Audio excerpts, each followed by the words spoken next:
I had a case of obesity of girl who was only 14-year-old and weight was 80 kg.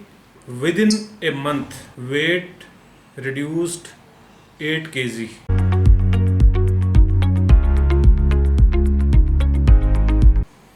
हाँ जी, सभी का आज की इस क्लास में स्वागत है. Welcome all and we are just beginning today's class and as usual beginning with a very good case.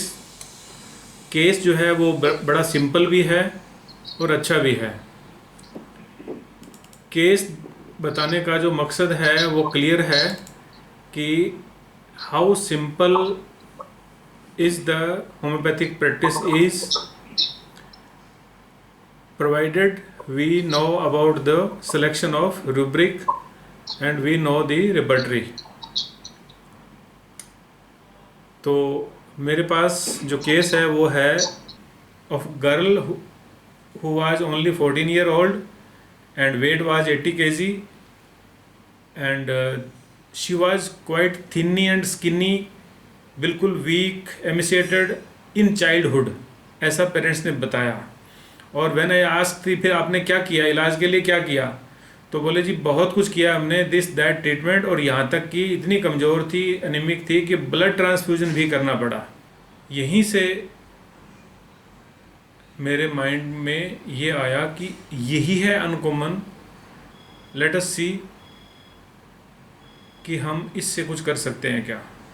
तो वीक थी तो ऑफ कोर्स एनीमिक भी रही थी वो, तो ब्लड ट्रांसफ्यूजन उसका किया गया. अब मैं आपके साथ स्क्रीन शेयर कर रहा हूँ रिपर्टराइजेशन की. हाँ जी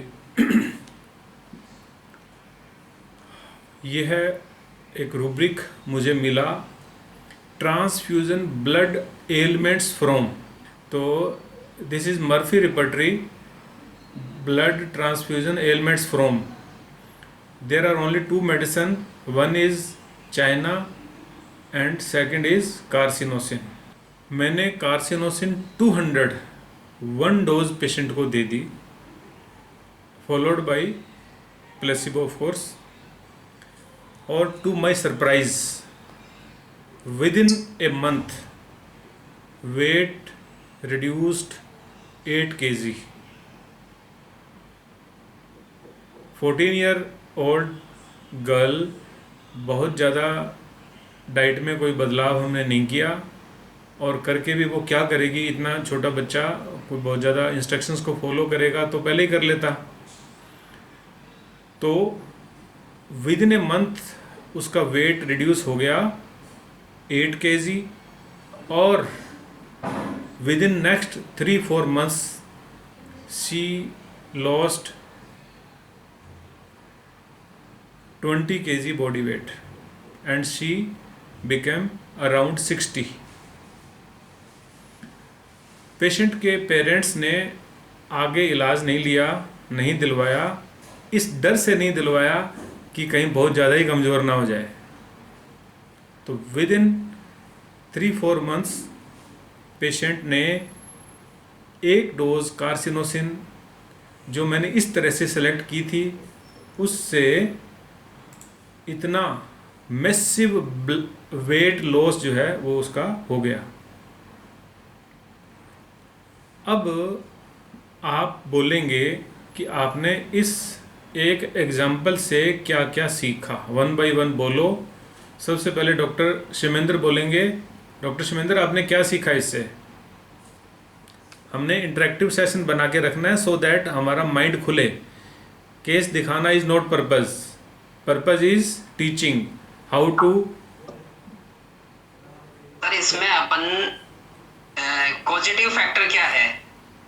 यस, मैं उसको कंसीडर किया है आपने सर. बहुत बढ़िया. तो आप ये बताओ कि पॉजिटिव फैक्टर एक्यूट में करते हैं या क्रोनिक में करते हैं? सर क्रोनिक में भी करते हैं और एक्यूट में रिसेंट कुछ आ रहा है क्लियर तो उसमें भी करते हैं. ठीक है, आपका आंसर राइट है, लेकिन अगर इतना आसान होता तो मैंने पूछना नहीं था. ठीक है, आपका आंसर राइट है, मैं ये नहीं कह रहा हूँ कि ये रॉन्ग है, लेकिन हमने ऑर्गेनन एफोरिज्म नंबर 5 में तो एक्यूट के लिए पढ़ा है ना, कि एक्यूट में अपन को जो पॉजिटिव फैक्टर है उसको लेना है। ठीक है, अब सवाल ये उठता है कि पॉजिटिव फैक्टर हमें कब लेना चाहिए और कब इसको इग्नोर करना चाहिए। स्पेशली कोई प्रॉब्लम कुछ इंसिडेंस या कोई भी घटना के बाद हो रही है, हम्म कुछ मार्क आ रहा है, हम्म तो उसमें पॉजिटिव फैक्टर या एलिमेंट फैक्टर जो है उसको कंसिडर कर सकते हैं। बहुत बढ़िया, यही चाहता हूँ मैं। ठीक है, यही सुनना था कि जब स्ट्रोंगली कोई चीज़ अवेलेबल है एज ए कॉज, तो उसे हमने इग्नोर नहीं करना है, क्योंकि ये बहुत ही बड़ा एंट्री पॉइंट होता है। अगर हम एलिमेंट्स फ्रॉम, या इसको हम पॉजिटिव फैक्टर कह दें तो गलत नहीं है, एलिमेंट फ्रॉम कह दें तो गलत नहीं है, तो अगर हमें एलिमेंट्स मिल जाती है कन्फर्म वाली, तो ये बहुत ही स्ट्रॉन्ग एंट्री पॉइंट हो जाता है। और ओबेसिटी फ्रॉम ब्लड ट्रांसफ्यूजन जब रूब्रिक नहीं था, तो हमें इस तरह के जनरलाइज्ड रूब्रिक लेने होते हैं, वो पर्टिकुलर रूब्रिक हो जाता। अगर इंसोमनिया ब्लड ट्रांसफ्यूजन है, वोमिटिंग ब्लड ट्रांसफ्यूजन है, या कुछ भी ऐसे अगर हो गया, तो हमें उसको एज ए पर्टिकुलर कंसीडर करना है। यहाँ एज ए होल पेशेंट में वैसे तो ओबेसिटी जनरल है, और अगर ओबेसिटी नहीं होती तब भी अगर कुछ और पेशेंट को हो गया होता, तब भी हमने एलिमेंट फ्रॉम लेना ही था। बच्चे को और कुछ भी नहीं था जिसके बेस पे ट्रीटमेंट दिया जा सके। ठीक है ना, तो ये एलिमेंट फ्रॉम हमारे लिए बहुत ही इम्पोर्टेंट हो जाएगी, जहाँ ये स्ट्रांगली हमें मिल रही हो, और पेशेंट की इल हेल्थ की जो जर्नी है उसके बाद अगर शुरू हो रही है, तो हमने उसे इग्नोर नहीं करना है। ईटियोलॉजी या कॉजेटिव फैक्टर जो है ना, ये अंडरलाइंग कॉज होते हैं जिनसे डिजीज ट्रिगर होती है या कंप्लेंट्स ट्रिगर होती है। ठीक है, और ये रूट कॉज को या मियाज्म के इनिशिएट होने को इंडिकेट करता है, और ये स्ट्रिक्टली इंडिविजुअलाइज्ड प्रिस्क्रिप्शन होती है। तो causative factor are very important, and these are individualised prescriptions. ये कोई थेरापेटिक्स नहीं है, ये कोई शॉर्टकट नहीं है, ये उस कॉन्स्टिट्यूशन के लिए बहुत ही इम्पोर्टेंट है कि उसकी डिजीज़ ऐसे ट्रिगर हुई है। तो दूसरा, और क्या सीखा आपने? कोई और बोलेंगे? नेक्स्ट आंसर कोई और करेंगे? और आपने इसी केस से क्या सीखा है? ये भी है कि मतलब बहुत बार ऐसा होता है कि हमें केसेस में बहुत लंबी केस हिस्ट्री की नीड नहीं होती है। अगर हमें एग्जैक्टली कॉज मिल जाए तो बहुत इजी हो जाता है केस को अप्रोच करना और उसमें रिजल्ट्स देना। मतलब जरूरी नहीं कि हम पेशेंट्स को हर बार लंबा लंबा लेके बैठे रहें और बहुत सारी केस हिस्ट्री लें। बिल्कुल, ये चीज भी है। सवाल ये नहीं है कि लंबा है छोटा है, अपने को तब तक उसमें रहना है केस में जब तक हम कोई अच्छे इम्पोर्टेंट इंडिकेशन के वहाँ तक नहीं पहुँच जाएं। वंस वी रीच, हाँ बस तो ऐसा नहीं है कि हमने शॉर्टकट ही करना है, बड़ा ही करना है। हमारा एम जो है ना, पेशेंट को ठीक करना है, और पेशेंट में स्ट्रेंज, रेयर, पिकुलियर, अनकॉमन और स्ट्रॉन्ग सिम्टम को तलाश करना है। जैसे ही मिल गया हमारा काम हो गया, हम वहाँ से निकल जाएंगे। और शाबाश, बहुत अच्छा। और ज़्यादा से ज़्यादा इंटरेक्टिव बनाओ क्लास को, उतना ही आप ज़्यादा सीख पाएंगे। और क्या सीखा आपने? यहाँ पे 2 मेडिसिन थी, चाइना और कार्सिनोसिन। चाइना ज़्यादा स्कोर कर रही थी, कार्सिनोसिन कम स्कोर कर रही थी, तब भी हमने कार्सिनोसिन दी। क्यों दी? क्या हमें चाइना नहीं देनी चाहिए थी? एनीमिया की हिस्ट्री थी। आपके पास अगर रेड पेन हो तो लिख लो अपने डायरीज में कि जब भी आपको रिपेट्राइजेशन चार्ट में नोसोड आ जाए तो पहले नोसोड ही देना है, ठीक है। Nosode will be our priority अगर वो रिपीटेशन चार्ट में आ रहा है तो, ठीक है। बहुत अच्छा क्वेश्चन था, बहुत अच्छा आपने एनालिसिस भी किया। और कुछ बताओ। चाइना के स्कोर 2 था और नोसोड का स्कोर शायद 4, जो भी है अंतर था ना, carcinosin 1 I think.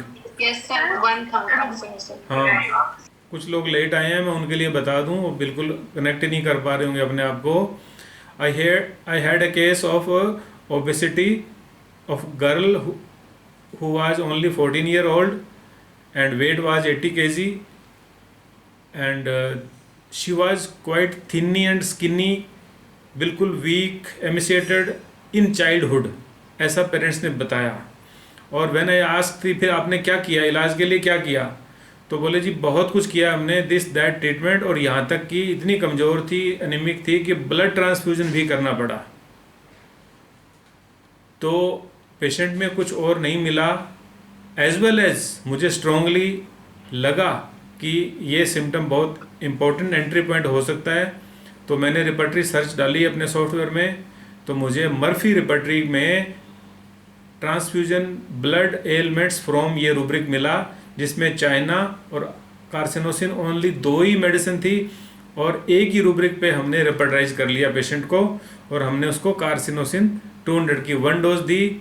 With in 3 month patient का 20 kg वेट लूज हो गया, और विद इन फर्स्ट मंथ तो उसका 8 kg हुआ था लूज। पेशेंट्स के अटेंडेंट ने, पेरेंट्स ने ट्रीटमेंट बंद कर दिया, इस डर से बंद कर दिया कि कहीं बहुत ज़्यादा ही कमज़ोर ना हो जाए, वेट लूज ज़्यादा ही ना हो जाए। तो ये वंडरफुल रिकवरी थी। कार्सिनोसिन 200 की एक ही डोज से पेशेंट का इतना वेट लूज हुआ।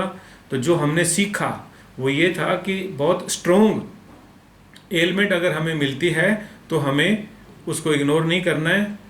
और दूसरा ये कि अगर पर्टिकुलर में या एक ही वही कंडीशन में हमें एलिमेंट से कोई खास नहीं मिल रहा हो तो हमें जनरल रूब्रिक को उठा लेना है। यहाँ ये जो रूब्रिक है ये जनरल रूब्रिक है। ऐसा नहीं है ना कि ब्लड ट्रांसफ्यूजन से हेडेक हुआ, ब्लड ट्रांसफ्यूजन करने से उसको ओबेसिटी हुई, ऐसा डायरेक्ट रूब्रिक नहीं मिला तो हम जनरल रूब्रिक ले लेंगे, ठीक है। और जब हमें रिपेट्रेशन में कभी भी नोसोड मिल रहा हो तो हम नोसोड को प्रायोरिटी देंगे। यहाँ तक कि China is scoring mark 2 carcinosin 1 only. तो ये जो स्कोरिंग है ना, ये आप कभी भी इग्नोर कर सकते हो। Scoring is nothing but more probability, बस, इसके अलावा कुछ भी नहीं है। जिसको चाइना चाहिए चाइना चाहिए, कार्सिनोसिन चाहिए कार्सिनोसिन चाहिए, लेकिन ये नहीं है कि हम प्रायोरिटी चाइना को देंगे और कार्सिनोसिन को नहीं देंगे, ठीक है। कार्सिनोसिन की जगह अगर और भी कोई मेडिसिन हो तो भी जो स्कोरिंग है ये बहुत बड़ा कंसेप्ट राइट वाला नहीं है। ये अब रोंग बोलूँगा तो आप लोगों को लगेगा कि ऐसे क्या सब चीज़ें रोंग हो गई क्या। रोंग नहीं बोलेंगे, ये मानो कि आपने ओपन माइंड से स्कोरिंग को इग्नोर करके ही मेडिसिन को देखना है, ठीक है। Scoring is merely more probability only. तो हम लॉ ऑफ प्रोबेबिलिटी काम थोड़ी करते हैं, हम तो लॉ ऑफ सिमिलर पे काम करते हैं, ठीक है। तो इसलिए जो रिपीटेशन की स्कोरिंग्स हैं इनको बहुत ज़्यादा वैल्यू नहीं देना। अगर मेडिसिन राइट है तो वो 5वें 6वें नंबर पे भी है तब भी वो राइट मेडिसिन हो सकती है।